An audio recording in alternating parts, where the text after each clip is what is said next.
Guys, তোমরা যে free fire গেমটাকে এত বেশি ভালোবাসো, সেই গেমটা যে কত জঘন্য হতে পারে, তালাবের এই কথাগুলো শুনলে তোমরা সব বুঝতে পারবে। যে আমারে গেরিনা থেকে অপমান করা হয়েছে।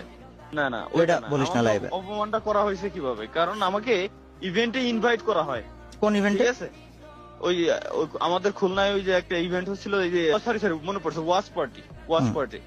হুম। ওয়াচ পার্টিতে আমাকে ইনভাইট করা হয়। আগের দিন পর্যন্ত সব ইনভাইট করা হয়, আমাকে বলে যে ভাই আপনি আপনার টিম নিয়ে আসতে পারবেন। 9 জন আমার যে টিমে আছে, ওই 9 জনটা নিয়ে আমি এক জায়গায় গ্যাদার করছি, ঢাকায় আমার বাড়ি।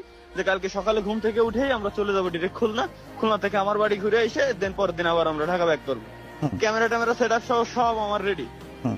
এখন রাত 3টের সময় আমারে কল করে, আল্লাহর কি রহমত, ওই সময় আমি যাই গেছিলাম। হুম। তো ওই সময় আমার কল করে, তাও কল দেয়াই হচ্ছে মারুফ বাইরে দিয়ে, যে তালা ভাই আপনি কালকে আসতেছেন না, আপনি কালকে অসুস্থ। আমি বললাম মানে? যে আমি, হ্যাঁ এটাই, আমিও সর্বপ্রথমবার এটাই বললাম যে আমি বুঝতে পারিনি তখন। আমি বললাম